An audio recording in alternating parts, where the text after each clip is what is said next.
Electrolytic cell and electrolysis, ये हमारा आज का टॉपिक होगा।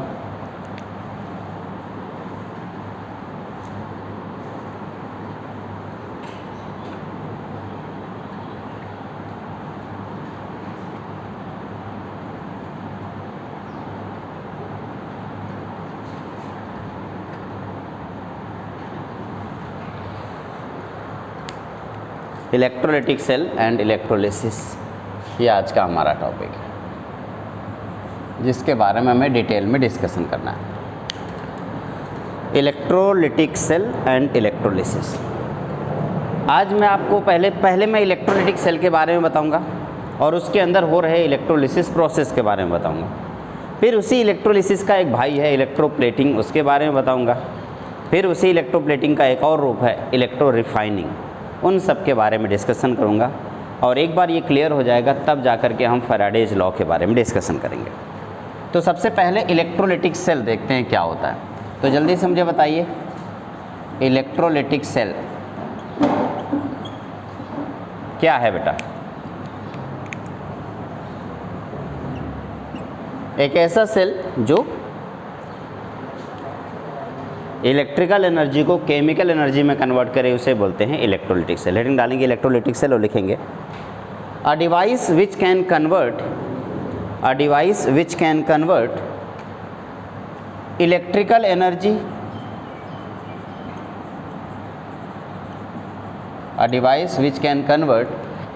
Energy to chemical energy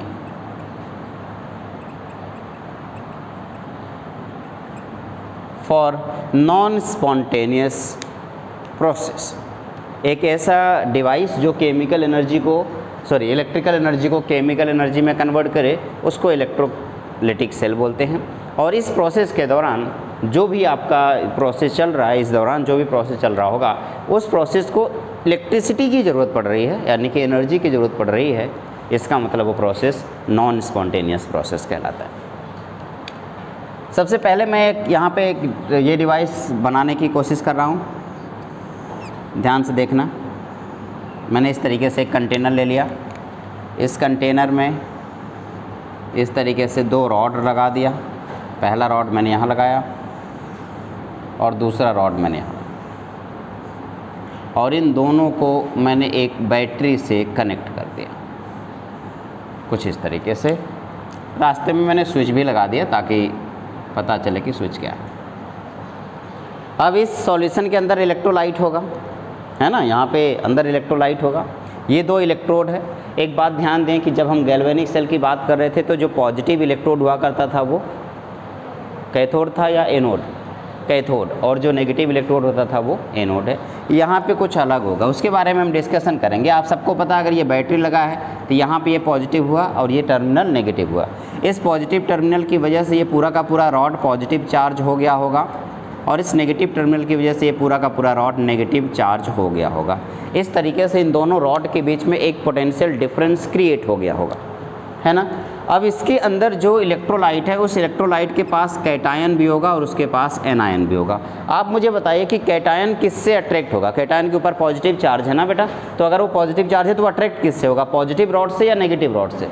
negative rod से। तो ये जो कैटायन है नेगेटिव की तरफ भागते हुए आएगा बहुत तेज़ी से, और ये एनायन किसकी तरफ भागेगा?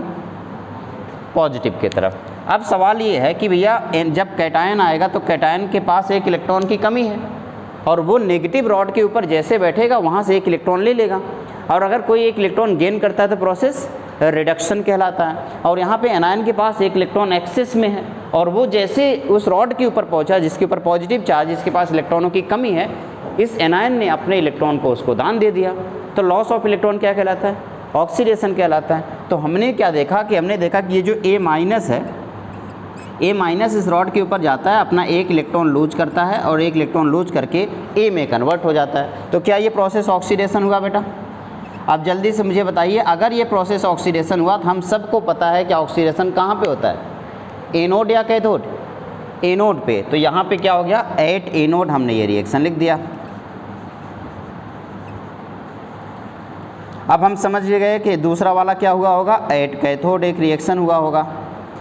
तो बताओ एट कैथोड कौन सा रिएक्शन होगा, रिडक्शन। मेरे ख्याल से C+ जो आप देख रहे हैं ये C+ आगे बढ़ा होगा, एक इलेक्ट्रॉन लिया होगा और अपने आप को C में कन्वर्ट कर दिया, ये क्या कहलाया, रिडक्शन कहलाया। अब जहाँ पे ऑक्सीडेशन होता है वो एनोड कहलाता है और जहाँ पे रिडक्शन होता है वो कैथोड कहलाता है। बताओ ऑक्सीडेशन कहाँ पे हो रहा है, ए वाले पर, ए कहाँ जा रहा है, इस तरफ जा रहा है, तो यहाँ पे हुआ ऑक्सीडेशन तो ये कहलाया एनोड, और यहाँ पे हुआ रिडक्शन तो ये कहलाया कैथोड। अब आप जल्दी से देख के मुझे बताइए कि इस बार एनोड पॉजिटिव चार्ज दिख रहा है या नेगेटिव चार्ज दिख रहा है, पॉजिटिव चार्ज दिख रहा है। इसके पहले वाले सेल में, गैल्वेनिक सेल में एनोड कैसा दिख रहा था, नेगेटिव चार्ज दिख रहा था। यहाँ पे कैथोड आपको नेगेटिव चार्ज दिख रहा है, जबकि इसके पहले वाले में कैथोड पॉजिटिव चार्ज दिख रहा था। लेकिन एक बात तो फिक्स है, चार्जेज भले ही बदल गए हों लेकिन रिएक्शन अभी भी सेम हो रहा है। एनोड पे अभी भी ऑक्सीडेशन हो रहा है और कैथोड पे अभी भी रिडक्शन हो रहा है। ये पूरा का पूरा प्रोसेस इलेक्ट्रोलिसिस प्रोसेस कहलाता है। अब सवाल यहाँ पे इसी का एक और दूसरा पैटर्न मैं याद करके बता देता हूँ आपको। ये तो इलेक्ट्रोलिसिस हुआ, लेकिन कभी कभी क्या होता है, एक नया वर्ड है इलेक्ट्रो रिफाइनिंग। इलेक्ट्रो रिफाइनिंग का मतलब होता है कि मान लीजिए कोई मेटल है, उस मेटल के अंदर इम्प्योरिटी प्रेजेंट है, तो उस इम्प्योरिटी को वहाँ से बाहर निकाल करके उसके प्योर मेटल को कलेक्ट करना इलेक्ट्रो रिफाइनिंग कहलाता है। तो इसी का दूसरा भाई इलेक्ट्रो रिफाइनिंग, ये इलेक्ट्रोलिटिक सेल इलेक्ट्रोलिसिस हुआ। अगला है इलेक्ट्रो रिफाइनिंग।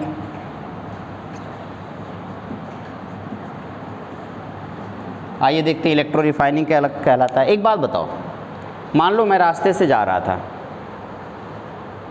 और मुझे रास्ते में गिरी हुई एक सोने का कड़ा मिलता है। देखो इसने हाथ में जो पहन रखा है, मान लिया है ना, तो सोने का कड़ा मुझे मिला रास्ते में गिरते हुए। अब क्या सोने का कड़ा पूरी तरह से सोने का होगा, उसमें क्या और होगा, कॉपर, क्योंकि कोई भी ज्वेलरी प्योर सोने की तो बनती नहीं है। मैं चाहता हूँ कि इसके अंदर जितना सोना है वो सोना निकाल करके मैं उसको बेच दूँ मार्केट में। कॉपर तो बिकेगा नहीं, सिर्फ सोना बिकेगा ना। तो मैं इस टाइम पे उस इम्प्योर कड़े के अंदर से, जिसमें गोल्ड भी है कॉपर भी है, मैं चाहता हूँ किसी तरीके से मैं गोल्ड को खींच करके निकाल दूँ और कॉपर को अलग कर दूँ। इस प्रोसेस को के लिए हम इलेक्ट्रोलिटिक सेल की ज़रूरत पड़ती है और इस वजह से इसका नाम होता है इलेक्ट्रो रिफाइनिंग, यानी इलेक्ट्रिसिटी का यूज करके किसी इम्प्योर मेटल को प्योर मेटल में कन्वर्ट कर देना। क्या ये बात क्लियर हो रही है? आओ देखते हैं। अब इस केस में ज़रा ध्यान से सुनना बेटा। मैं मान लीजिए एक मेटल की बात कर रहा हूँ, जिस भी मेटल को मुझे मान लो मैंने गोल्ड की बात की ना, तो मैं गोल्ड की बात कर लेता हूँ। चलो अब आप मुझे बताइए, मैं यहाँ पे 2 रॉड लिख लेता हूँ।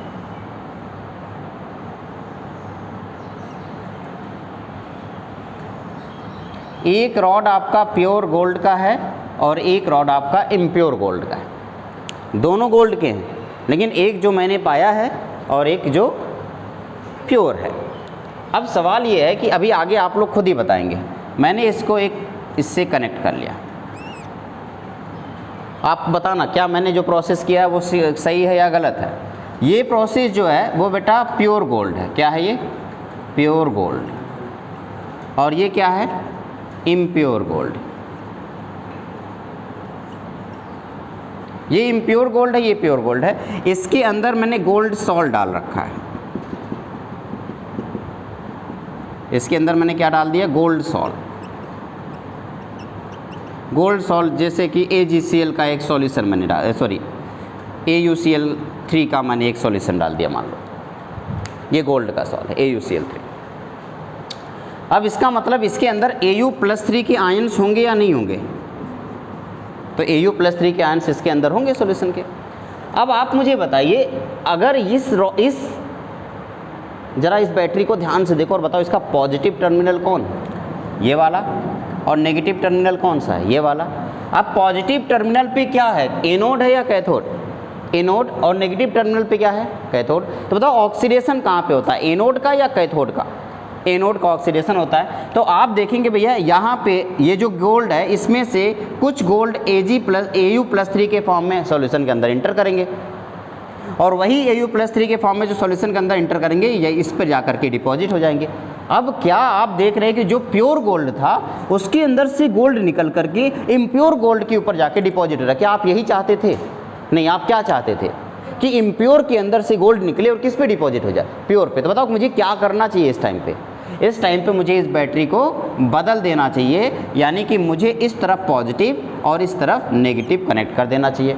इससे ये क्या हो जाएगा, ये बन जाएगा एनोड। ये क्या बन गया बेटा? एनोड। और एनोड पे हमेशा क्या होगा? ऑक्सीडेशन। और ये बन गया आपका कैथोड। ये है कैथोड। जो प्योर गोल्ड है वो कैथोड का है, जो इम्प्योर गोल्ड है वो किसका है बेटा? एनोड का। इस केस में आपको फ़ायदा क्या मिल गया? फ़ायदा ये मिला कि ये जो इम्प्योर गोल्ड है इसके अंदर से गोल्ड Au+3 के फॉर्म में यहाँ पे आए और अपने आप को ऑक्सीडाइज किए। तो आपने कहा सर एट एनोड एक रिएक्शन हुआ। कौन सा रिएक्शन मैं देख रहा हूँ? मैंने लिखा एट एनोड एक रिएक्शन। Au जो कि सॉलिड फॉर्म में था वो सॉल्यूशन के अंदर Au+3 के फॉर्म में इंटर किया और 3 इलेक्ट्रॉन अपने हाथ से लूज किया। तो क्या ये प्रोसेस ऑक्सीडेशन कहलाया? आपने कहा सर ये ऑक्सीडेशन में मान गया। ओके। अगर मैं आपसे कहता कि एट कैथोड बताओ क्या हो रहा है, तो आप कहते कि सर एट कैथोड भी एक रिएक्शन हुआ है। कौन सा रिएक्शन हुआ है? यही Au+3, यही जो Au+3 था वही Au+3 इस कैथोड के ऊपर गया होगा और उसके ऊपर जा कर के डिपॉजिट हो गया होगा। और उस केस में Au+3 जो कि एक्वस था वो 3 इलेक्ट्रॉन लेकर के अपने आप को Au सॉलिड में कन्वर्ट कर दिया होगा और यहाँ पे हुआ रिडक्शन। यहाँ पे क्या हो गया? रिडक्शन। अब आप बताओ, फटाफट ऐसा होगा कि ये जो इम्प्योर रॉड है गोल्ड का उसमें से फटाफट जितने Au रहे होंगे वो सब बाहर निकले होंगे, सॉल्यूशन के अंदर आए होंगे। सॉल्यूशन के अंदर से जो Au होंगे वो डिपॉजिट होंगे किस पर? प्योर रॉड के ऊपर। फटाफट जितने भी गोल्ड थे वो सारे गोल्ड बाहर निकले और वही गोल्ड दूसरे वाले गोल्ड प्लेट के ऊपर जा कर के डिपॉजिट हो गए। इससे इसके अंदर जितनी भी प्योरिटी थी वो तो ख़त्म होती चली गई और जो इम्प्योरिटी थी, जो इम्प्योरिटी रही होगी वो इम्प्योरिटी यहाँ पे एक साथ इकट्ठा हुआ होगा और इसको आप बोलेंगे एनोड मड। क्या बोलेंगे? Anode mud. एनोड मड कहाँ पे इकट्ठा हुआ है? एनोड के जस्ट नीचे इकट्ठा होगा। अब आप मुझे फटाक से बता दीजिए, अगर मुझे किसी भी मेटल को प्योर करना है तो उस मेटल का जो प्योर रॉड है वो कहाँ पे रखा जाए? कैथोड पे या एनोड पे? कैथोड पे। और जो इम्प्योर रॉड है उसको कहाँ पे रखा जाए? एनोड पे रखा जाए। इस पूरे प्रोसेस को हम इलेक्ट्रो रिफाइनिंग के नाम से जानते हैं। सेम इसी का एक और भाई है जिसके बारे में मैं डिस्कस करता हूँ, जिसे बोलते हैं इलेक्ट्रोप्लेटिंग। क्या बोलते हैं बेटा? इलेक्ट्रोप्लेटिंग। इलेक्ट्रोप्लेटिंग में एक मेटल का दूसरे मेटल के ऊपर कोटिंग की जाती है। जैसे मेरी वाइफ को सोने का चेन चाहिए, लेकिन मेरे पास इतना पैसा नहीं है, मैं तो गरीब मास्टर, लेकिन मैं तो केमिस्ट्री का टीचर हूँ, तो मुझे इसके बारे में बहुत सारी और भी बातें पता है। तो मैं क्या करता हूँ, चांदी की चेन खरीद के लाता हूँ। अब आपको पता है सोने का रेट बहुत ज़्यादा महंगा हो गया है, तो अगर मैं मान लो एक चेन खरीदने जाता हूँ तो कम से कम 1 लाख रुपए का पड़ेगा, उससे नीचे तो कोई चेन आएगा नहीं। तो मैंने क्या किया, मैंने 5,000 रुपये की चांदी की चेन बनवा ली, मात्र 5,000 रुपये। चांदी तो सस्ता है, अब ज़्यादा मोटा भी चेन नहीं बनवा सकते, नहीं तो उसको शक हो जाएगा इतना पैसा कहाँ से है। तो मैंने क्या कि 5,000 रुपये की एक चांदी का चेन बनवाया और फिर उसके ऊपर 5,000 रुपये और दे करके गोल्ड की प्लेटिंग करवा दी। अब गोल्ड प्लेटेड चांदी का चेन बन गया वो, और मैंने एनिवर्सरी गिफ्ट दे दी। अब वाइफ तो अपनी ही है, तो कौन सा शक करेगी? होगा कि नहीं होगा? लेकिन अगर मान लो उसने किसी को दिखाया कि मेरे हस्बैंड ने अपने एनिवर्सरी पे मुझे ये चांदी का, ये सोने का चेन दिया है, और किसी को शक हुआ और किसी ने रगड़ करके देख लिया, तो पता चल जाएगा कि वो सोने का नहीं बल्कि चांदी का है। तो सवाल ये है कि हमें एक उस लेवल तक प्लेटिंग करनी है जिसमें रगड़ने के बाद भी पता ना चले, एटलीस्ट 2 लेयर। तो प्लेटिंग कैसे करेंगे, आइए इसको सिखाता हूँ। जो आप ज्वेलरी शॉप पे अगर आप जाते हो, आपने किसी एक ज्वेलर को किसी एक मेटल के ऊपर दूसरे मेटल की कोटिंग करते हुए अगर आपने देखा है तो कैसे काम करता है वो आइए मैं यहाँ पे दिखा देता हूँ। इस पूरे प्रोसेस का नाम होता है इलेक्ट्रोप्लेटिंग, यानी कि एक मेटल का किसी दूसरे मेटल के ऊपर कोटिंग। इसमें क्या करते हैं, ज़रा एक बात ध्यान से देखेंगे बेटा। यहाँ से देख के आप मुझे बताओ, अगर मुझे किसी मेटल के ऊपर कोटिंग करनी है तो उसको कैथोड पे रखूँ या एनोड पे रखूँ? आप बताओ, कोटिंग किसके ऊपर करनी है? मान लो ये इस मेटल के ऊपर मुझे कोटिंग करनी है, तो तभी तो हम जिस मेटल की कोटिंग करनी है उसको किस पे रखना चाहिए मुझे, एनोड पे, ताकि वो धीरे धीरे निकले। और जिस मेटल के ऊपर कोटिंग करनी है उसको कहाँ पे रखना चाहिए, कैथोड पे, ताकि उसके ऊपर जाकर के डिपॉजिट होता चला जाए। यही तो करना पड़ेगा मुझे। तो मुझे मान लो गोल्ड की प्लेटिंग किसके ऊपर करनी है, सिल्वर के ऊपर। तो सिल्वर को मैं कहाँ पे रखूँ, कैथोड पे, और गोल्ड को कहाँ पे रखूँ, एनोड पे, ताकि गोल्ड निकले, गोल्ड ऑक्सीडाइज हो और सिल्वर के ऊपर जाकर के रिड्यूस हो जाए वही गोल्ड। अब इस हिसाब से मैंने क्या किया,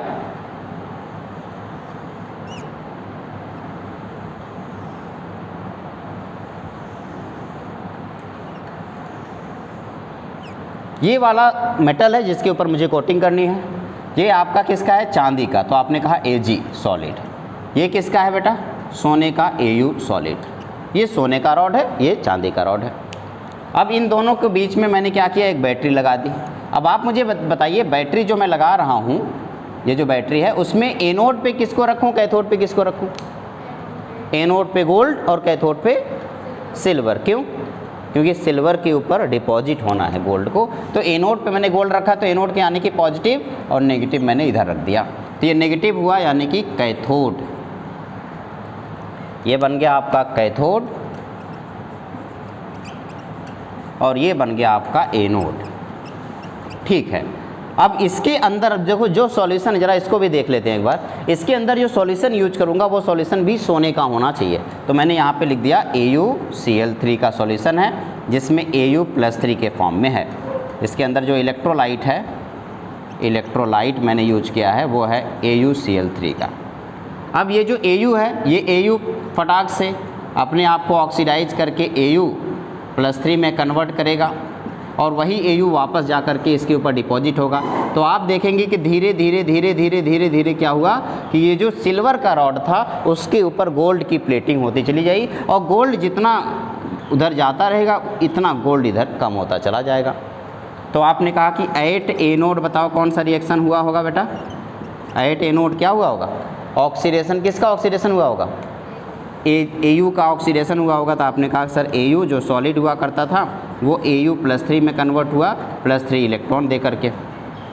एट कैथोड बताओ कौन सा रिएक्शन हुआ होगा, एट कैथोड कौन सा रिएक्शन हुआ होगा, वही Au जो सॉल्यूशन के अंदर था, Au+3, वो 3 इलेक्ट्रॉन ले करके Au सॉलिड में कन्वर्ट हुआ होगा, और ये हो गया ऑक्सीडेशन,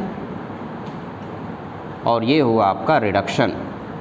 इस तरीके से किसी एक मेटल का किसी दूसरे मेटल के ऊपर हमने कोटिंग आराम से कर दी। फिर से अब कुछ सवाल मैं यहाँ पे पूछूंगा और उसका आप जवाब देना। सबसे पहले मुझे बताइए, इलेक्ट्रोलिटिक सेल में एनोड का चार्ज क्या होता है, पॉजिटिव, और कैथोड का चार्ज क्या होता है, जबकि गैल्वेनिक सेल में एनोड का चार्ज क्या होता है और कैथोड का चार्ज क्या होता है।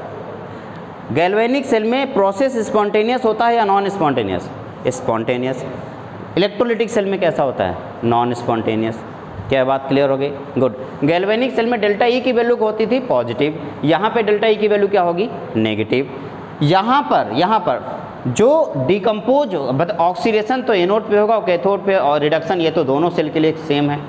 अब अगर मान लीजिए मुझे किसी भी गोल्ड की रिफाइनिंग करनी है या किसी भी मेटल की रिफाइनिंग करनी है, तो जिस मेटल की रिफाइनिंग करना है तो इम्प्योर मेटल को कहाँ पे रखूँगा, एनोड पे, और प्योर मेटल को कहाँ पे रखूँगा, कैथोड पे। मान लो किसी एक मेटल का किसी दूसरे मेटल पे कोटिंग करनी है, उस केस में मुझे जिस मेटल की कोटिंग करनी है उसको कहाँ पे रखूँगा, और जिसके ऊपर करनी है उसको कहाँ पे रखूँगा, कैथोड पे। क्या ये बात क्लियर हो गई।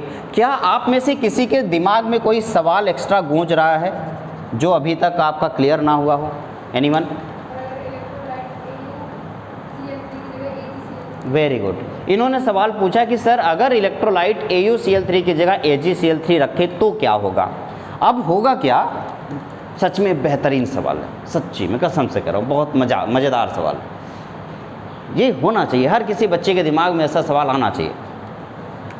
तो इन्होंने कहा, जरा एक मिनट के लिए सोचते हैं, इन्होंने कहा कि Au+3 है, यहाँ पे आपने इलेक्ट्रोलाइट Au+3 रखा, AuCl3 रखा, मेरा मन कर रहा है मैं इलेक्ट्रोलाइट AuCl3 के बजाय AgCl रखूँगा।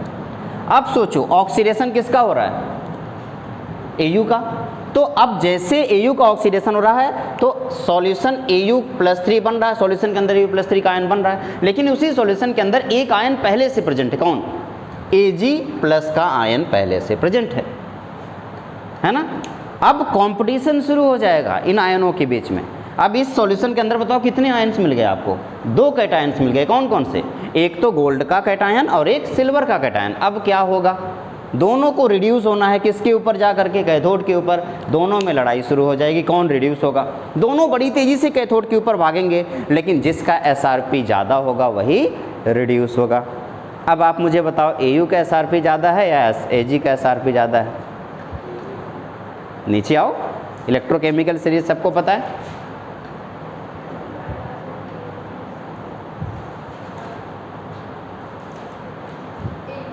AU का ज़्यादा है ना। AU SRP नीचे है ना, AG ऊपर है।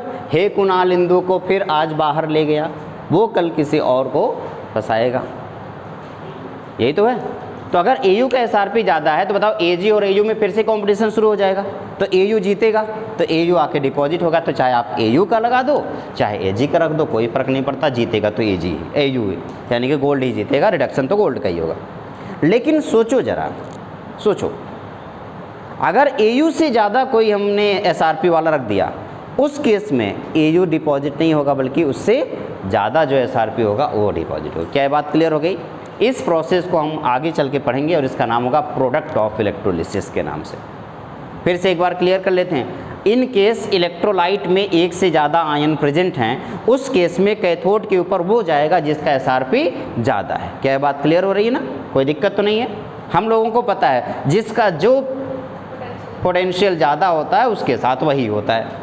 एक मूल मंत्र हम लोगों ने सीखा इस पूरे चैप्टर में, जिसका जो पोटेंशियल ज़्यादा होता है उसके साथ वही होता है। जिसका SRP ज़्यादा होगा उसका रिडक्शन होगा, जिसका SOP ज़्यादा होगा उसका ऑक्सीडेशन होगा। क्या ये बात क्लियर हो गई या नहीं? तो इस तरीके से आप लोग इसको इलेक्ट्रोलाइटिक सेल को पूरा अपनी कॉपी में नोट करेंगे। हाँ, कोई भी यूज कर सकते हो, लेकिन कोई भी ऐसा यूज करो जिसका SRP AU से कम हो, तो आप वो कोई भी यूज कर सकते हो। लेकिन SRP AU से ज़्यादा वाला कोई भी इलेक्ट्रोलाइट यूज नहीं कर सकते हो। आप इसको अपनी कॉपी में सुंदर सुंदर शब्दों में नोट कर लेंगे, फिर जा कर के मैं आगे बढ़ता हूँ। क्या कोई दिक्कत है किसी को? नहीं है ना? अच्छा, एक बात और बता, एक बार सुन लो। देख, ऐसा नहीं कर सकते हो कि हर किसी के ऊपर हर किसी का मेटल कोट कर सकते हो, ये पॉसिबल नहीं है। ऐसा नहीं है कि हर मेटल के ऊपर दूसरे मेटल का कोटिंग करो। मैंने आपको एक पोएम सुनाई थी, उसमें मैंने ये बात बताया था कि आयरन मिल नहीं सकता गोल्ड के साथ। याद आ रहा वो पोएम? नहीं याद आ रहा है? केमिस्ट्री वाला पोएम था एक, फिर से सुना दूँ? फिर से सुना देता हूँ, चलो। ये कॉलेज टाइम की बात है, एक सीन याद आया और वो पोएम भी याद आ गई। अब कभी कभी क्या होता है ना कि जब पुरानी बातें अचानक से याद आती है तो ऐसा मन करता है बस वापस चले जाएं उसी टाइम पे। एक लड़की अचानक से केमिस्ट्री लैब में घुसती है और उसके चेहरे को, उसकी शक्ल को, उसकी स्माइल को देख करके कुछ कविताएं याद आ जाती हैं, हमारे सीनियरों द्वारा लिखित। वो कविता थी, उसमें था, ना ये केमिस्ट्री होती ना मैं स्टूडेंट होता, ना ये लैब होता ना ये एक्सीडेंट होता। किस चीज़ का एक्सीडेंट हुआ? ना ये केमिस्ट्री होती ना मैं स्टूडेंट होता, ना ये लैब होती ना ये एक्सीडेंट होता। कल की लैब में दिखी एक लड़की ऐसी, सुंदर थी नाक उसकी टेस्ट ट्यूब जैसी, बातों में उसकी ग्लूकोज सी मिठास थी, सांसों में एस्टर की खुशबू भी साथ थी। ग्लूकोज कितना मीठा है सबको पता है, और एस्टर की खुशबू, आहा, अगर आपने लैब में कभी ध्यान दिया होगा तो एस्टर खुशबूदार होता है। तो बातों में उसके ग्लूकोज सी मिठास थी, सांसों में एस्टर की खुशबू भी साथ थी। अब कोई ये ना पूछे कि सांस कैसे सूंघ लिया आपने तो सांसों में एस्टर की खुशबू भी साथ थी। अंधेरे में होता था रेडियम का आभास, बेंजीन सा होता था उसके प्रेजेंस का एहसास। बेंजीन भीगी भीगी की खुशबू होती है ना, मस्त एकदम मज़ा आ जाता है उसको। और रेडियम आपको भी पता है कि कभी कभी किसी के घड़ी में होता है जो रात में भी चमकता है, छोटी थोड़ी सी लाइट पड़ती है, बहुत ज़्यादा ज़ोर तक चमकता है ना। तो अंधेरे में होता था रेडियम का आभास, क्लास में होता था उसके प्रेजेंस का, बेंजीन सा होता था उसके प्रेजेंस का एहसास। नज़रें मिली, रिएक्शन हुआ, कुछ इस तरीके से लव का प्रोडक्शन हुआ। लगने लगे उसके घर के चक्कर ऐसे, न्यूक्लियस के चारों तरफ इलेक्ट्रॉन हो जैसे। उस दिन हमारे प्यार का कन्फर्मेशन हुआ, जिस दिन उनके पापा से हमारा इंट्रोडक्शन हुआ। सुनकर मेरी बात वो ऐसे भड़क उठे, इग्निशन ट्यूब में जैसे सोडियम भड़क उठे। कहने लगे अब ये पहचान अपनी औकात, आयरन मिल नहीं सकता कभी गोल्ड के साथ। सुन के उनकी बात टूटा मेरा अरमानों भरा बीकर, और मैं रह गया बेंजल डिहाइड का कड़वा घूंट पीकर। उस दिन के बाद लैब में मेरे दिल के सिवा और कुछ जलता ना था। उसके पहले खूब आग उग लगा देते थे लैब में, केमिस्ट्री लैब में, नहीं, दो रिएक्शन को आपस में मिला दिया, एक जो थर्मिक प्रोसेस हुआ। उस दिन के बाद टूटा मेरा अरमानों भरा बीकर, उस दिन के बाद लैब में मेरे दिल के सिवा और कुछ जलता नहीं था। और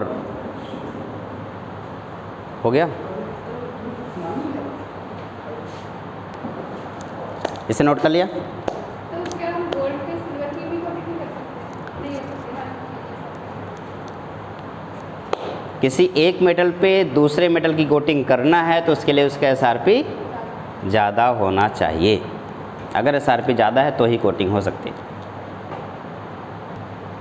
तो अभी तक हम लोगों को ये पता चल गया कि आखिर कौन सा ऑक्सीडेशन होता है, किसका रिडक्शन होता है, किस सेल पे कौन डिपॉजिट होता है, कौन डिजॉल्व होता है, ये सारी चीज़ें हमें क्लियर हो गई। एक बात अभी भी पता करना बाकी है। जैसे मान लीजिए मैंने अभी इलेक्ट्रोप्लेटिंग की थी, तो मैंने एक मेटल को दूसरे मेटल पे कोटिंग की थी। सवाल ये है कि हमें कैसे पता चलेगा कितना अमाउंट कोटिंग करना है। इस बात को बताने के लिए फैराडेज ने अपनी लॉ दिया था, हेडिंग डालेंगे, quantitative aspect of electrolysis. Quantitative aspect of electrolysis.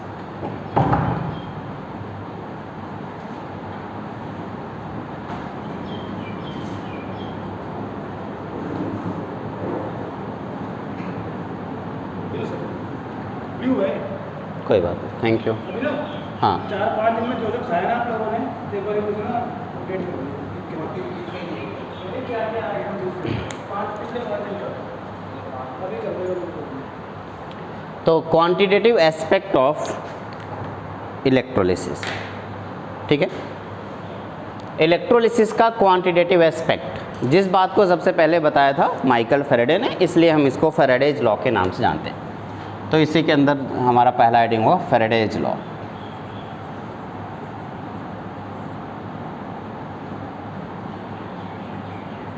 Of electrolysis,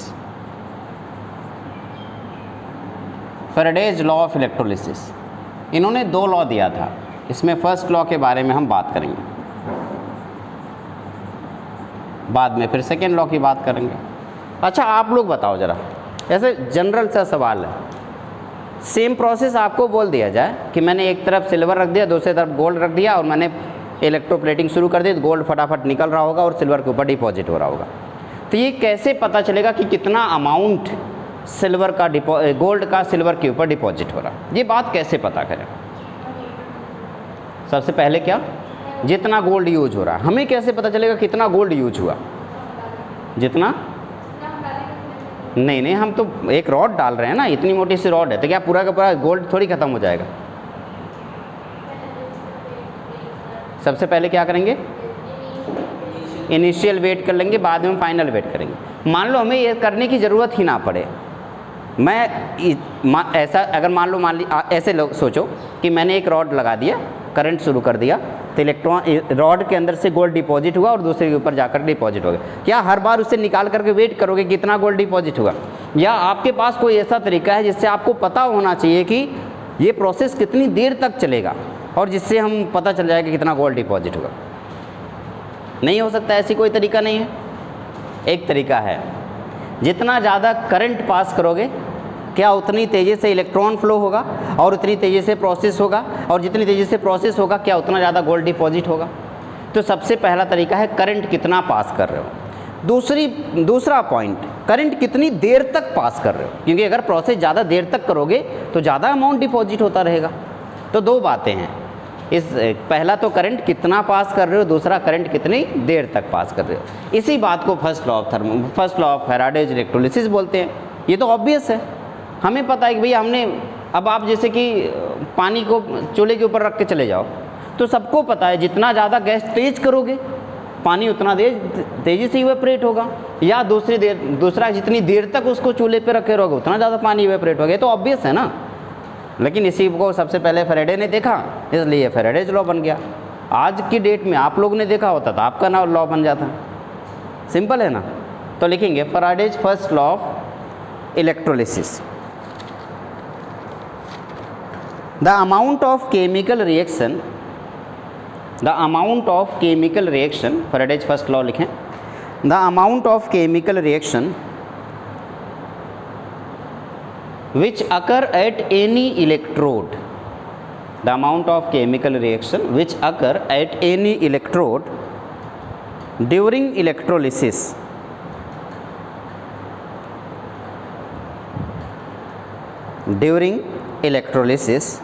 by a current,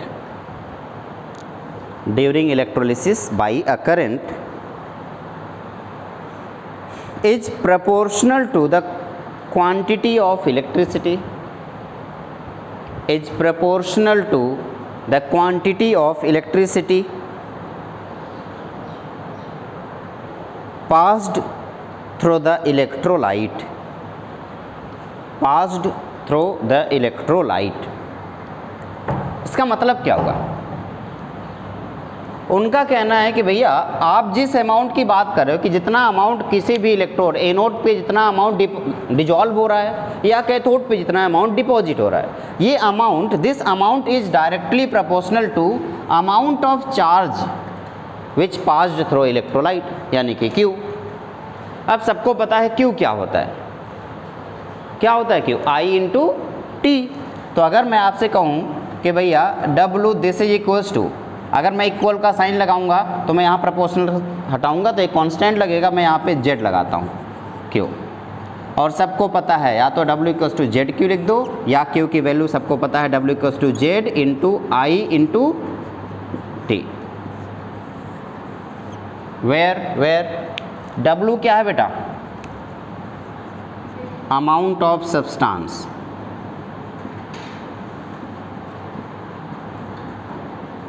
जो या तो डिजॉल्व हो रहा है या तो डिपॉजिट हो रहा है, कोई फर्क नहीं पड़ रहा, बस वही उसका अमाउंट W है। I क्या है? करंट एम्पेयर के में यूनिट में। T क्या है बेटा? टाइम। टाइम किस में यूज करते हैं? सेकंड में। Z हो गया इलेक्ट्रोवैलेंट कांस्टेंट।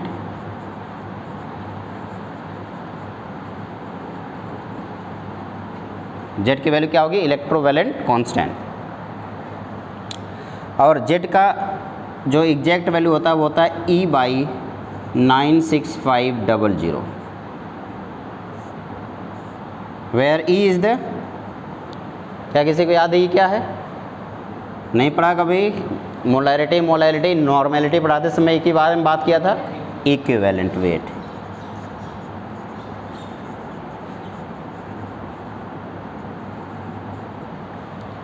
Q क्या है बेटा? Q क्या है? Charge of electricity. मैंने ये सारे पॉइंट्स एक जगह पे कलेक्ट कर रहे हैं, यानी कि आप कहना चाह रहे हैं कि अगर कभी भी मैं किसी भी सॉल्यूशन के अंदर से एक करंट पास करूं, एक चार्ज पास करूं, तो उस चार्ज के जितना ज़्यादा चार्ज होगा उतना ज़्यादा अमाउंट डिपॉजिट होता चला जाएगा। इस बात को थोड़ा सा और डिटेल में समझ लेते हैं, इस पर कुछ क्वेश्चन प्रैक्टिस कर लेते हैं, फिर सेकेंड लॉ के बारे में बात करेंगे, ठीक है ना? या पहले सेकेंड लॉ ही कर लेते हैं? चलो एक साथ कर लेते हैं, बाद में प्रैक्टिस एक साथ हो जाएगी। चलो सेकेंड लॉ लिख लो। चलो सेकेंड लॉ ऑफ इलेक्ट्रोलिसिस।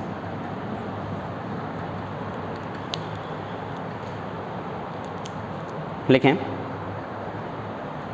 सोचो एक मिनट के लिए, एक मिनट सोचना। जब मैं इसके बारे में बात कर रहा हूं तो मैं करंट अलग अलग पास करूंगा, यानी कि चार्ज अलग अलग पास करूंगा, लेकिन क्या सब्सटेंस एक ही रहेगा? सॉल्यूशन एक ही रहेगा?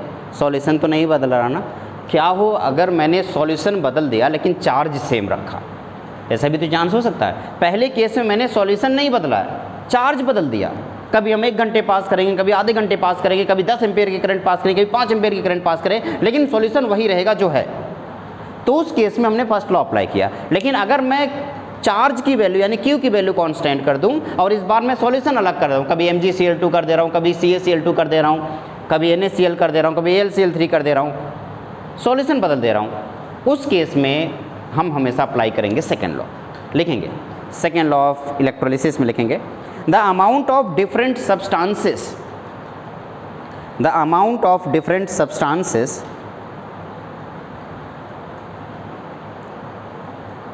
liberates या liberated लिखेंगे, the amount of different substances liberated by the same quantity of electricity, by the same quantity of electricity, by the same quantity of electricity passing through the electrolytic solution, passing through the electrolytic solution,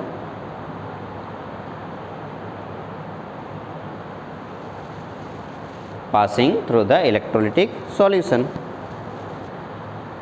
are proportional to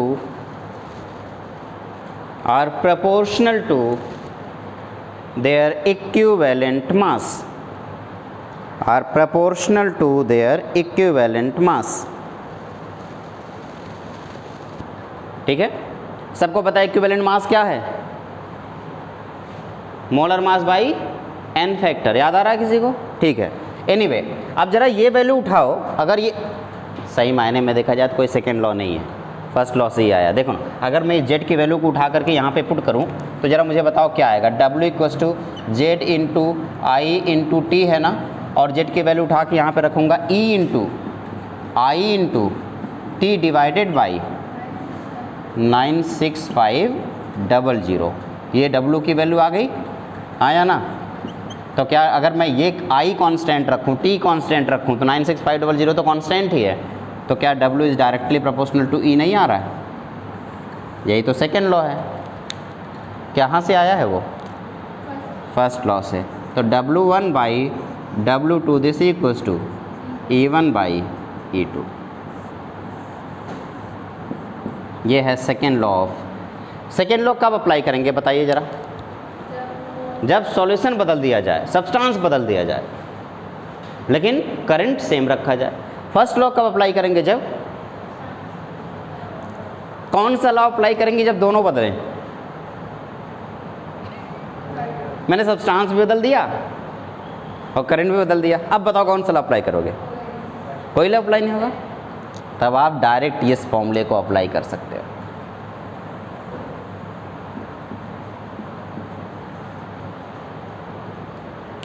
third law नहीं है, यह है तो first law ही। आप इसका apply कर सकते हो हर केस में।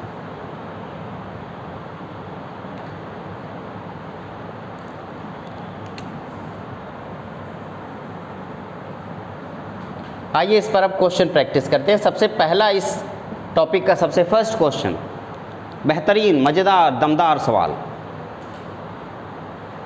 पहला सवाल, एक मिनट, इससे पहले कि मैं पहला सवाल बताऊं, मैं इक्विवेलेंट वेट के बारे में थोड़ा सा बता देना चाहता हूं कि इक्विवेलेंट वेट क्या होता है। इसके मन में था लेकिन इसने पूछा नहीं।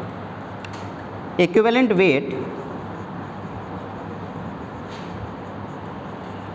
This equals to molar weight या molar mass by number of electron transferred, ये होता है। यानी कि E की वैल्यू हो जाएगी m बाई स्मॉल n। अगर मैं ये वैल्यू उठा करके पुट करूँ तो क्या एक और फॉर्मूला नहीं बन जाएगा बेटा? बताओ क्या होगा? W this is equals to, बताओ बेटा क्या होगा? m into I into T divided by n into 96500, where n is the number of electron required to reduce या transfer।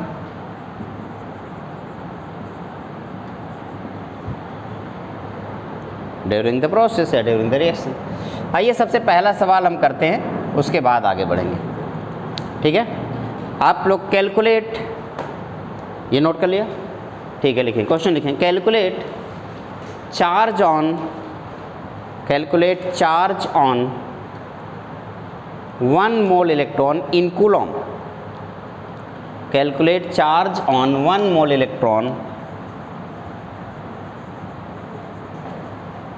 1 mole electron in Coulomb. Charge on 1 mole electron in Coulomb. Coulomb में आपको electron के 1 mole electron के charge को निकालना, बहुत आसान है। बताइए, सबसे पहले चार्ज ऑन 1 इलेक्ट्रॉन कितना होगा बेटा? 1.6 into 10 to the power -19 coulomb, यही तो होता है। तो चार्ज ऑन 1 मोल कितना हो जाएगा? तो नंबर ऑफ इलेक्ट्रॉन इन 1 मोल बताओ कितना हो जाएगा? 6.022 इंटू 10 टू द पावर 23, ये इतने इलेक्ट्रॉन होंगे। तो चार्ज ऑन 1 मोल इलेक्ट्रॉन कितना हो जाएगा? Charge on 1 mole electron this equals to 6.022 into 10 to the power 23 multiplied by 1.6 into 10 to the power -19। एक बार ज़रा कैलकुलेट करके बताइए। 6.022 into 1.66 multiplied by 10 to the power 19 और -19 प्लस 23 क्या हो जाएगा बेटा? 4।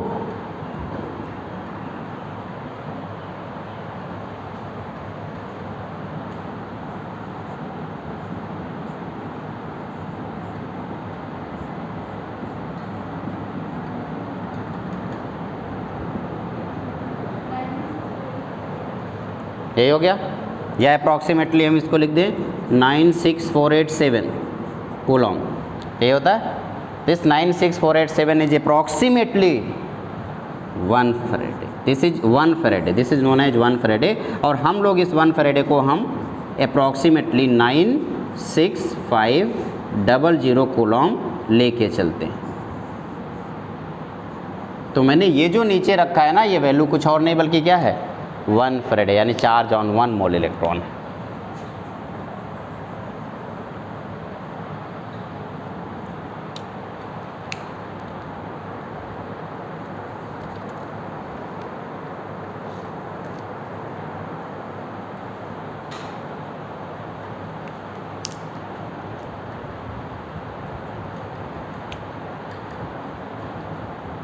चलिए अगला सवाल लिखेंगे। बोलूं? क्वेश्चन लिखें बेटा। A solution of CuSO4, a solution of CuSO4 is electrolyzed for 10 minutes. A solution of CuSO4 is electrolyzed for 10 minutes with a current of 1.5 ampere. A solution of CuSO4 is electrolyzed for 10 minutes with a current of 1.5 ampere. What is the mass of copper deposited at cathode? What is the mass of copper deposited at cathode?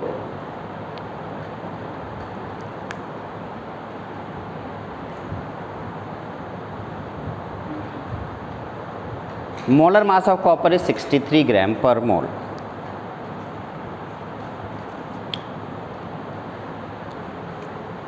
Question के according हमारे पास CuSO4 का एक solution है। CuSO4 का एक solution है, उसको electrolysed करने के बाद कॉपर का हमें अमाउंट पता करना। बताओ CuSO4 में Cu का ऑक्सीडेशन स्टेट कितना है बेटा? Cu का ऑक्सीडेशन स्टेट कितना है? +2। इसका मतलब +2 इलेक्ट्रॉन गिव्स Cu, यही तो होगा, यही होगा ना। तो आप मुझे बताओ 2 इलेक्ट्रॉन यानी कि 2 मोल, इसका 1 मोल, इसका 1 मोल, इसके 2 मोल इलेक्ट्रॉन के साथ रिएक्शन करके इसका 1 मोल बना रहा है। यस और नो? यानी कि 2 मोल इलेक्ट्रॉन का मतलब कितने फैराडे इलेक्ट्रॉन, कितने Faraday charge? 2 Faraday charge. 2 Faraday charge से कॉपर कितना बन रहा है? 1 मोल, यानी कितने ग्राम? 63 ग्राम। हमें किसी तरीके से 2 फैराडे का मतलब क्या हो गया बेटा?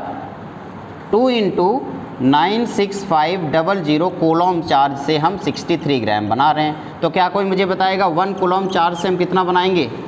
63 डिवाइडेड बाई 2 इंटू 96500 इतना ग्राम हम कॉपर बनाएंगे।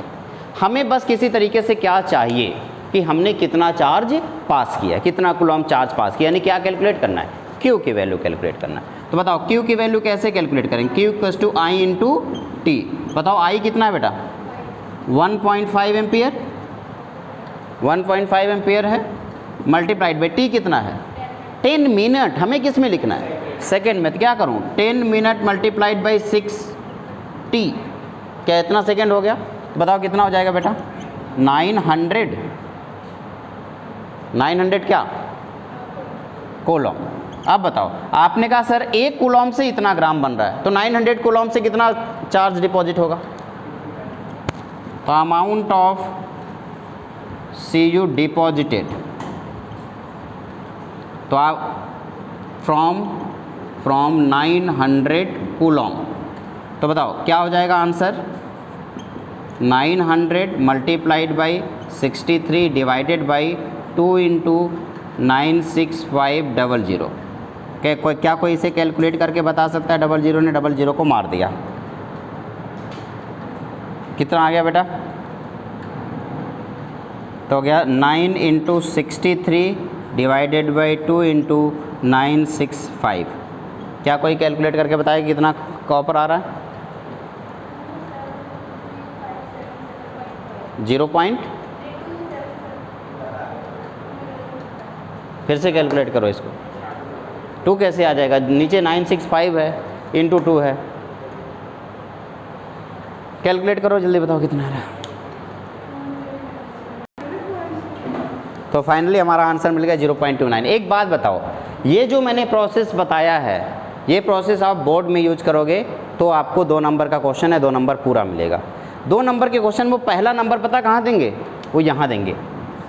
क्यों निकालने पे वो 1 नंबर दे देंगे, और उसके बाद ये आगे प्रोसेस करने पे आपको 1 नंबर दे देंगे, 2 नंबर। लेकिन अगर यही क्वेश्चन जे या नीट में आ जाए तो क्या आप इतना लंबा चौड़ा काम करोगे?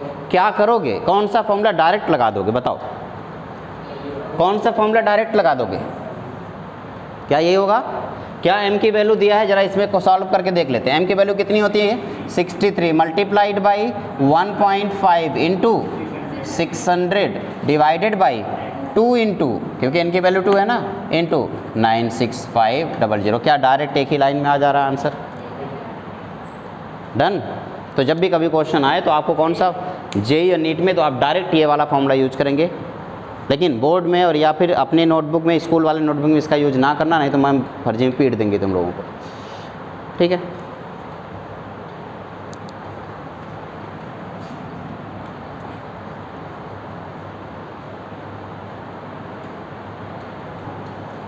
नेक्स्ट क्वेश्चन नोट कीजिए।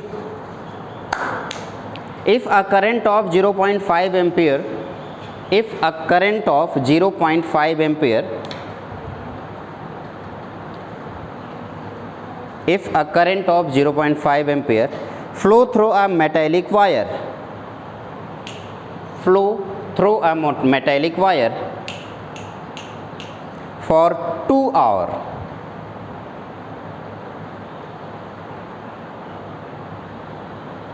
for 2 hours, then how many electrons would flow through the wire? Then how many electrons would flow through the wire? बहुत ही सिंपल सा सवाल है। इसको सॉल्व करने के लिए आपको 2 मिनट का समय दिया जा रहा है। आप इस 2 मिनट में इस क्वेश्चन का आंसर दे देंगे। इस क्वेश्चन को सॉल्व करने के लिए हमें सबसे पहले क्या निकालना है? चार्ज। एक बार चार्ज पता चल जाएगा तो 1 इलेक्ट्रॉन पे कितने का चार्ज होता है? 1.6 इंटू 10⁻⁻19 कूलम। आपके पास जितना भी चार्ज है उसको आप इसी से डिवाइड कर देंगे तो आपको नंबर ऑफ इलेक्ट्रॉन मिल जाएगा।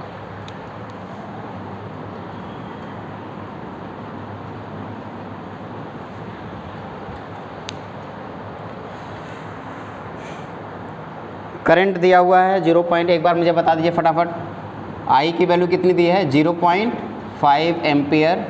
टाइम कितना दिया बेटा? 2 आवर। यानी कि मैं क्या लिख दूँ 2 इंटू 60 मिनट इंटू 60 सेकेंड, कितना हो गया?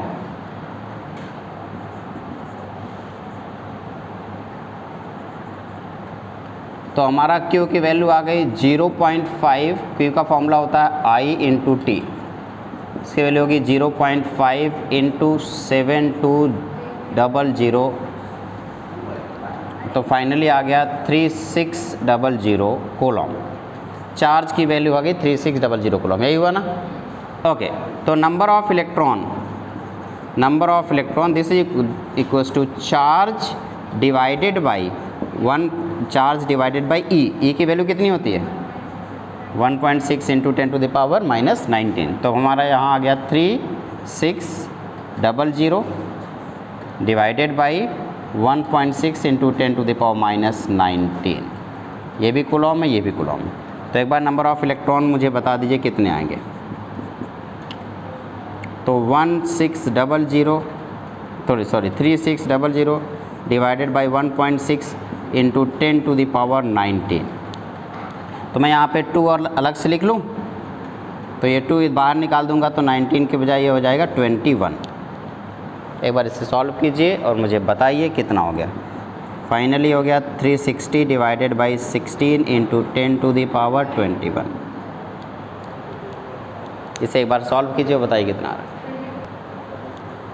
फिर से बोलना एक बार, 2.25 into 10 to the power 22 electrons. बहुत आसान था क्या? कुछ ज़्यादा आसान था, हटा यार, थोड़ा टफ लेते हैं एक बार। अगला क्वेश्चन, नेक्स्ट क्वेश्चन की तरफ चलते हैं, लिखेंगे। इस बार इन्होंने एक रिएक्शन दे रखा है, ठीक है। Consider the reaction Cr2O7, consider the reaction Cr2O7 2 plus है या 2 माइनस है, Cr2O7 2 minus plus 14H plus 6 electron, plus 14H plus 6 electron, और इससे जो प्रोडक्ट बन रहा है वो है आपका Cr+3 plus 7H2O, 2Cr+3 plus 7H2O। ये उन्होंने रिएक्शन लिख दी। फिर कह रहे हैं, रिएक्शन के दौरान उन्होंने पूछा what is the quantity of electricity in Coulomb, what is the quantity of electricity in coulomb needed to reduce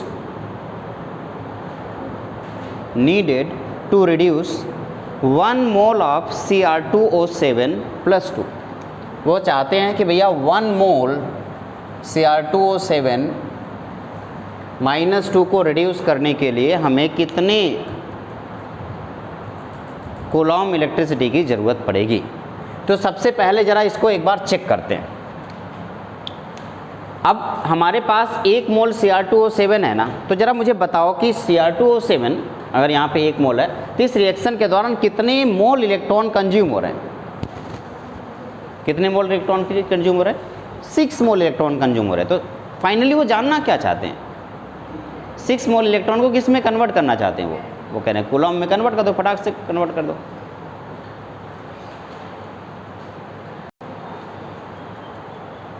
finally आपका आंसर आ गया 6 फैराडे की बात कर रहे हैं, तो 6 फैराडे को कूलॉम में चाहते हैं, तो 6 × 96500 कितना हो गया?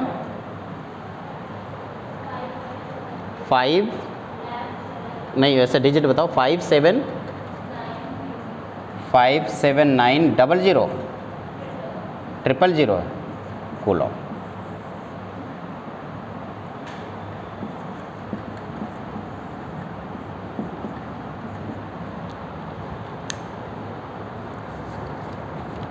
अगला सवाल,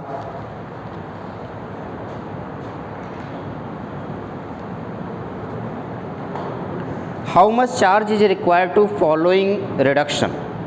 how much charge is required to following reduction?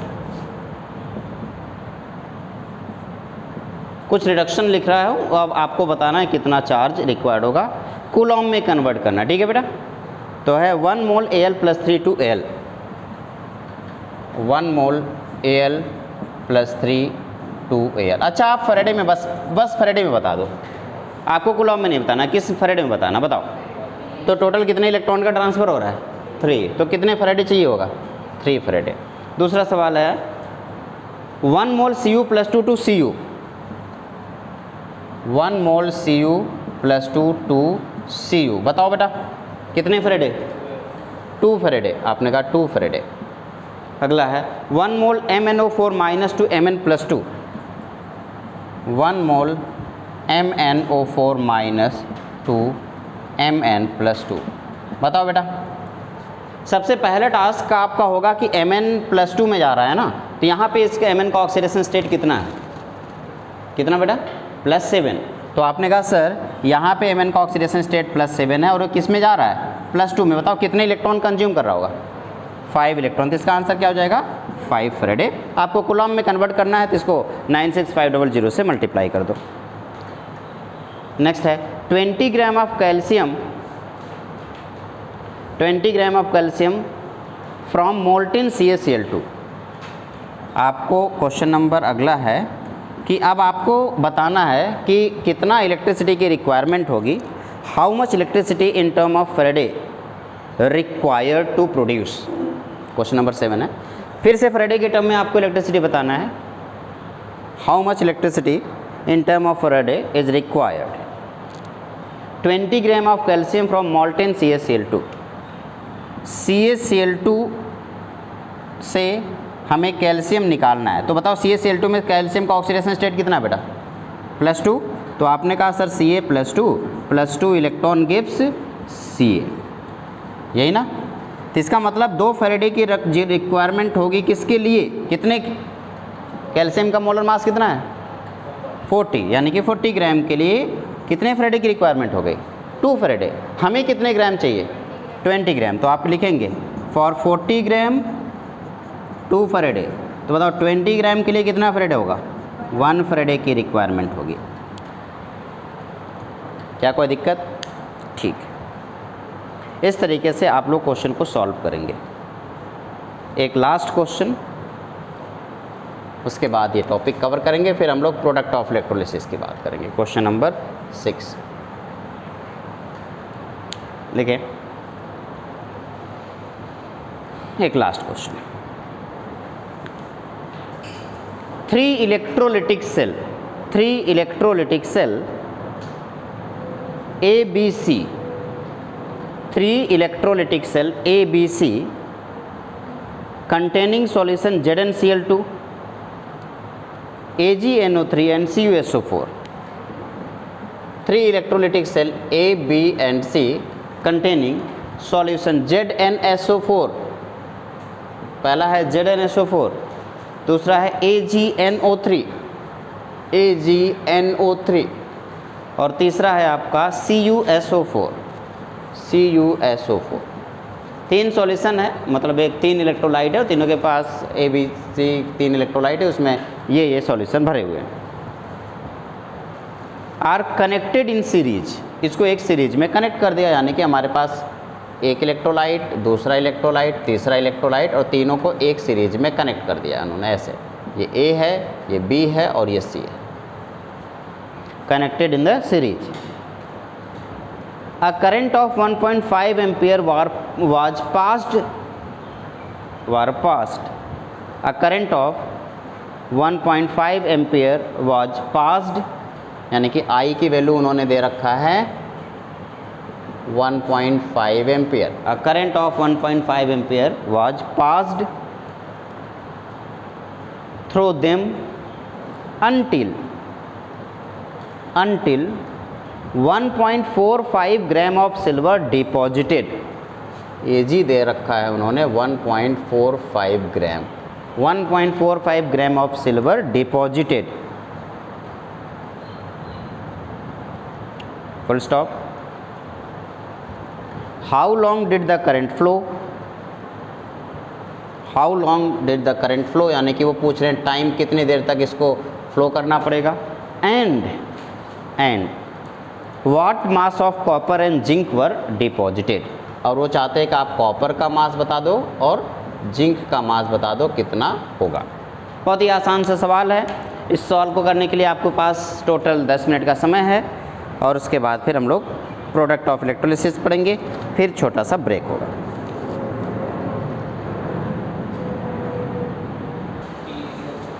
इस क्वेश्चन को सॉल्व करने के लिए उससे दिया क्या, आई की वैल्यू दिया है ना, और क्या पूछ रहा है, टाइम कितना चाहिए। सबसे पहले चार्ज आपको निकालना है। अब Ag का डिपोजिशन कितना दिया, 1.45। अब आपको पता है कि Ag का जो रिएक्शन होगा वो Ag का ऑक्सीडेशन स्टेट कितना है, +1। तो आपने कहा कि sir Ag +1 electron gives Ag solid. ये हुआ। तो इसका 1 फैराडे कितने ग्राम को बना रहा, 108 ग्राम। Ag का मोलर मास कितना है, 108 ग्राम। यहाँ से आपको क्या मिल जाएगा, चार्ज। क्या मिल जाएगा, चार्ज। यहाँ से Q की वैल्यू मिल गई। वही Q की वैल्यू Q I × T में डालोगे तो I की वैल्यू दिया है, Q की वैल्यू यहाँ से मिल जाएगा, क्या मिल जाएगा, T की वैल्यू मिल जाएगी। क्या बात क्लियर हो गई। और एक बार T की वैल्यू मिल गई तो आप सिर्फ कॉपर, अब T की वैल्यू यहाँ से मिल जाएगी। चार्ज आपको मिल गया तो कॉपर में मिल जाएगा। कॉपर क्या होगा, Cu+2 electron gives Cu। 2 Faraday से Cu का 1 मोल यानी कितने ग्राम, 1 ग्राम बनता है। तो हमारे पास अगर चार्ज होगा तो क्या आराम से निकाल लेंगे, नहीं तो Q कूलम से, अगर Q कूलम की बात करेंगे तो Q कूलम का मतलब हो गया 63 / 2 × 965 मल्टीप्लाइड बाई Q, आंसर हो गया। सेम इसी तरीके से जिंक का निकालेंगे, ठीक है ना। आप घर से सॉल्व करना, करके लेके आना। जो नहीं आएगा तो मैं नेक्स्ट क्लास में इसके बारे में डिस्कशन करूँगा। अब हमारा अगला आइडिया होगा प्रोडक्ट ऑफ इलेक्ट्रोलिसिस। बहुत इंपॉर्टेंट टॉपिक है product of electrolysis. Product of electrolysis,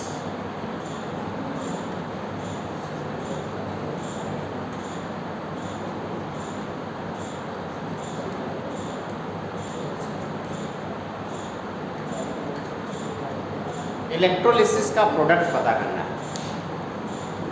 देखो बेटा, प्रोडक्ट पता करने के लिए हमें कुछ बातों का ध्यान देना होगा। सबसे पहले प्रोडक्ट जो इलेक्ट्रोलिसिस का, ये किन बातों पे डिपेंड करता है। फिर डालेंगे प्रोडक्ट ऑफ इलेक्ट्रोलिसिस एंड लिखेंगे the products of electrolysis depends on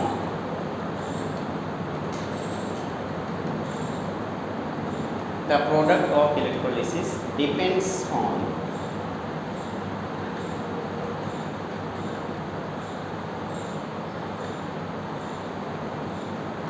पहला, nature of material being electrolysed. पहला है nature of material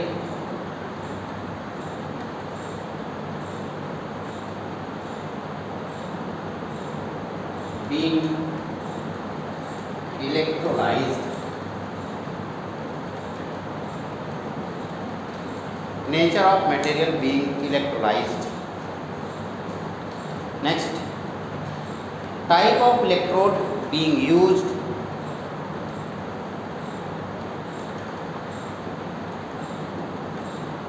types of electrode being used. तीसरा,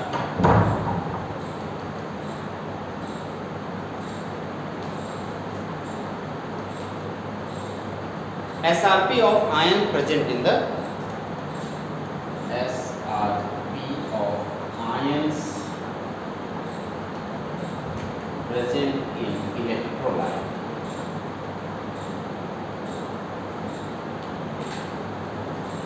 तीन बातों पे डिपेंड करेगा। सबसे पहले देखो, टाइप ऑफ इलेक्ट्रोड का मतलब दो टाइप के इलेक्ट्रोड होंगे, एक इनर्ट इलेक्ट्रोड होगा और दूसरा रिएक्टिव इलेक्ट्रोड होगा।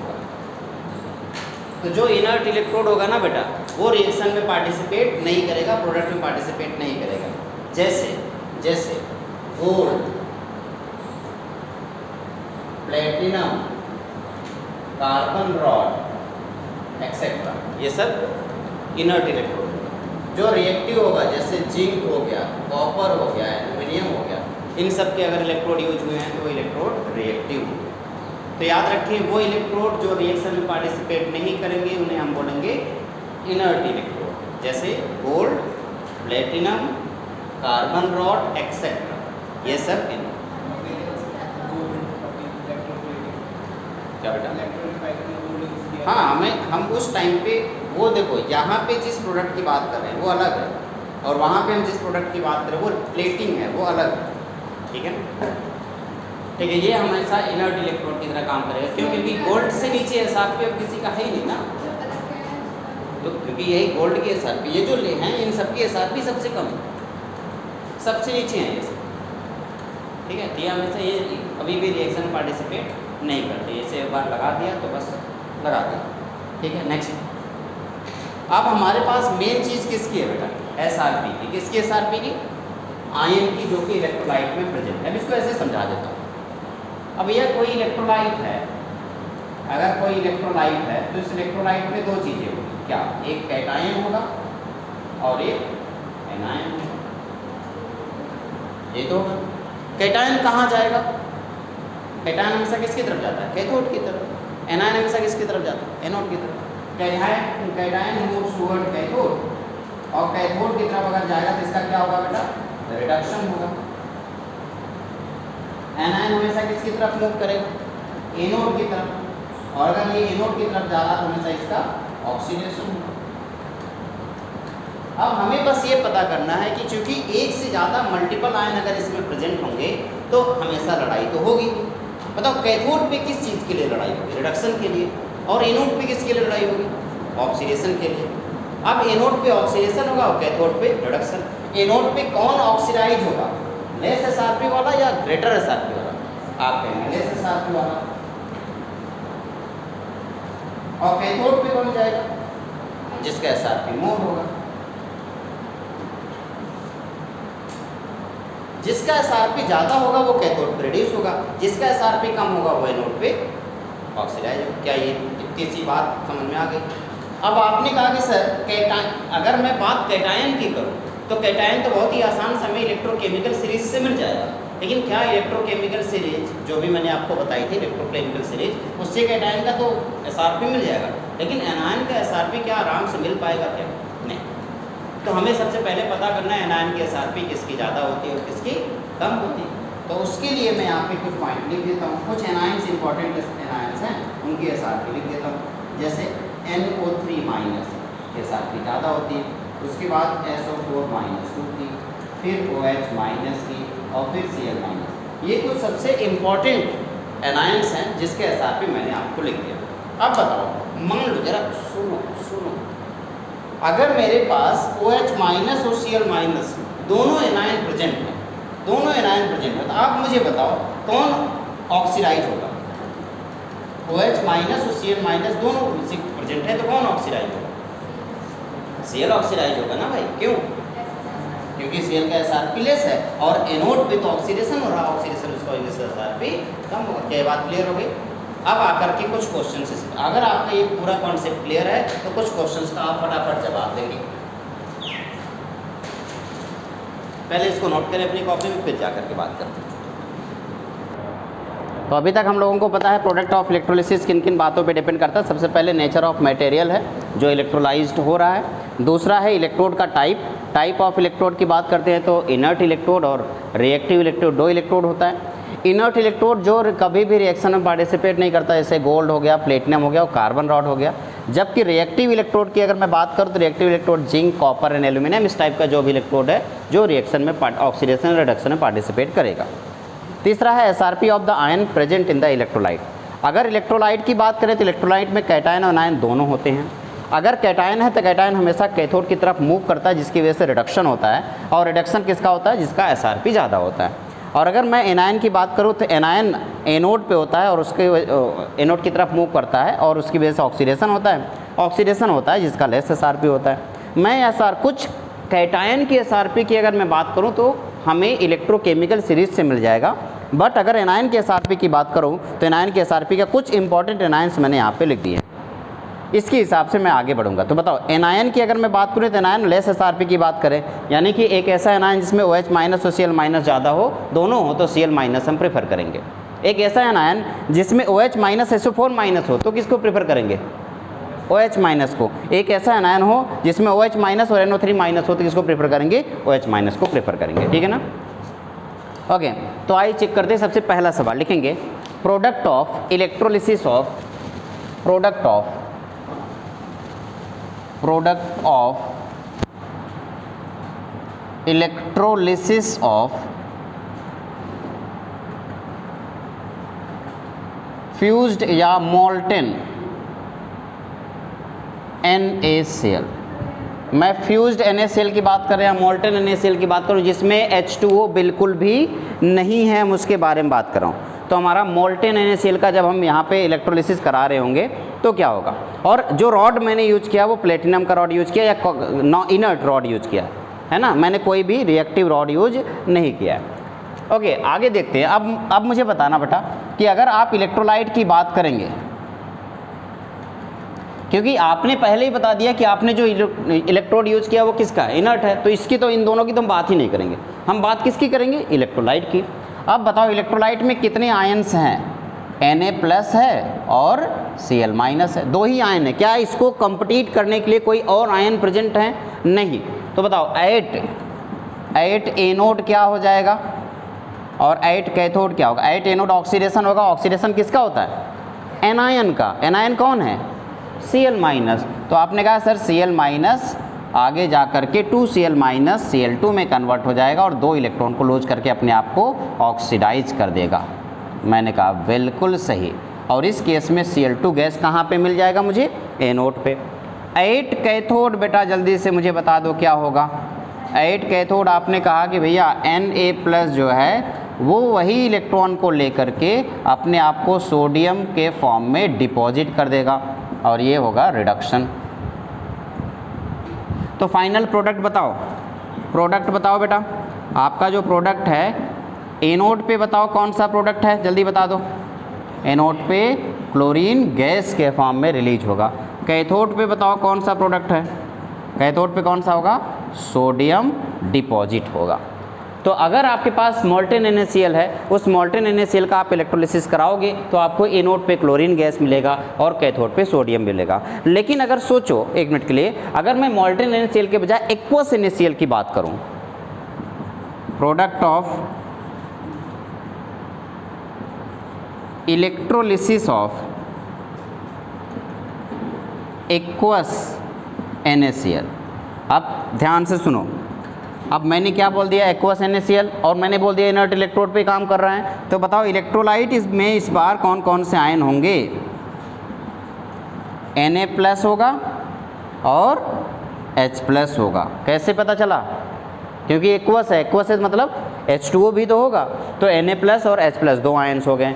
बताओ ये एक तो कैटायन्स हुए, एनायन्स कौन कौन से होंगे बेटा, Cl- एंड OH-, क्योंकि NaCl के टूटने से Na+ और Cl- बनेगा, जबकि H2O के टूटने से NaCl के टूटने से Na+ और Cl- बनेगा, जबकि H2O के टूटने से H3O+ और OH- बनेगा, या आप कह सकते हैं H+ और OH- बनेगा। दोनों में से जो भी आप बोल सकते हैं, आपकी मर्जी।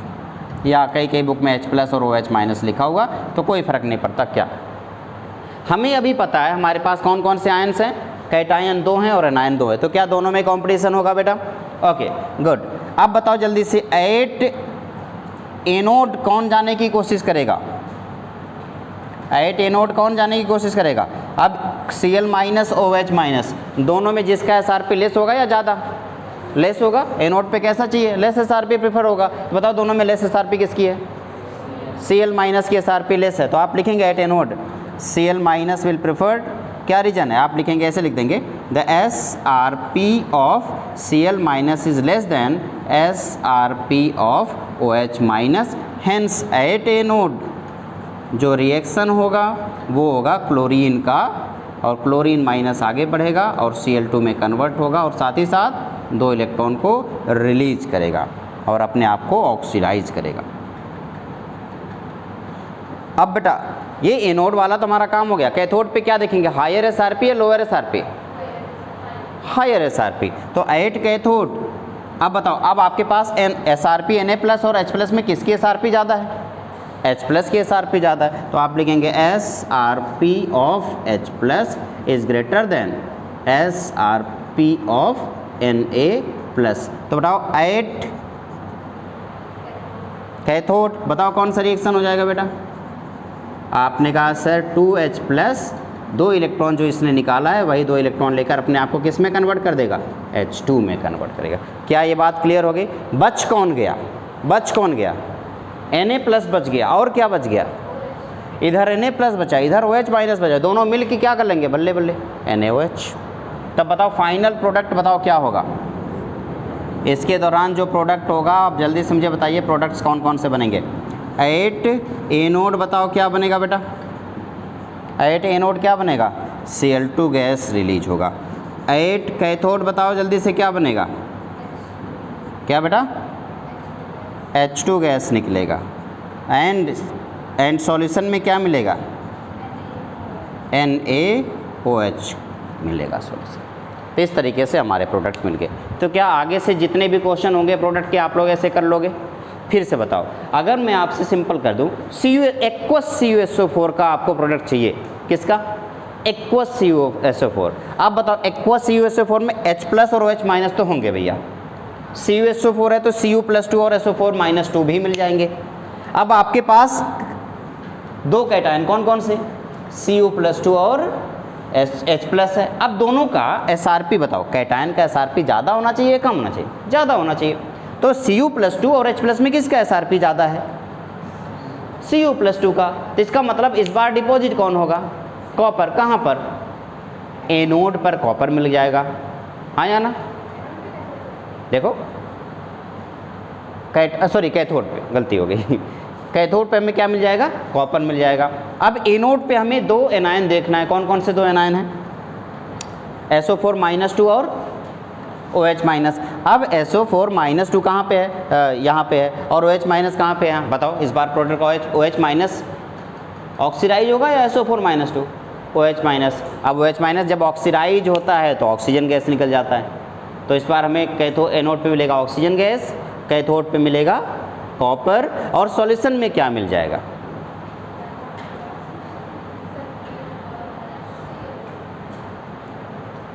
H2SO4।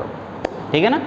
Good, okay. तो इस तरीके से हम प्रोडक्ट ऑफ इलेक्ट्रोलिसिस के बारे में बात करेंगे, या फिर हम लोगों ने कर लिया और आप लोगों को पता भी चल गया प्रोडक्ट ऑफ इलेक्ट्रोलिसिस कैसे निकालते। फिर से एक बार फाइनली बता दो, प्रोडक्ट ऑफ इलेक्ट्रोलिसिस को देखने के लिए हमें पता है तीन बातें, कौन कौन से? एक तो नेचर और मटेरियल यूज्ड, हमें पता है मटेरियल जो भी यूज कर रहे हैं कोई बात नहीं।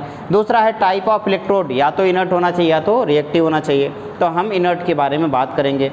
तीसरा है SRP of ion product of electrolyte, SRP की बात करेंगे जो इलेक्ट्रोलाइट में प्रेजेंट है। अगर मैं कैटायन की बात करूं तो कैटायन कैथोड पे जाएगा और रिडक्शन होगा, उसके लिए मोर SRP की जरूरत पड़ेगी। एनायन की बात करूं, एनायन एनोड की तरफ जाएगा, ऑक्सीडेशन होगा, उसके लिए लेस SRP की जरूरत पड़ेगी। कैटायन की SRP पता करने के लिए आपको इलेक्ट्रोकेमिकल सीरीज पढ़ा दिया गया। एनायन के कुछ बेसिक एनायन के SRP जो मैंने आपके सामने लिख दिए, इन दोनों की मदद से आप प्रोडक्ट ऑफ इलेक्ट्रोलिसिस बड़े प्यार से सुंदर तरीके से सॉल्व कर लोगे, निकाल लोगे, ठीक है ना? और जब आप प्रोडक्ट ऑफ इलेक्ट्रोलिसिस निकालें तो एक जगह रिएक्शन लिखने के बाद कौन कौन से इलेक्ट्रोलाइट है, कौन कौन सा रिएक्शन है, और उसका प्रोडक्ट एक जगह कलेक्ट जरूर कर लें। इस तरीके से आप लिखें ताकि आपको नंबर पूरा मिले। डन? कोई दिक्कत तो नहीं है ना?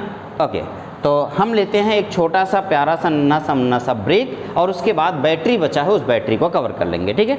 ओके।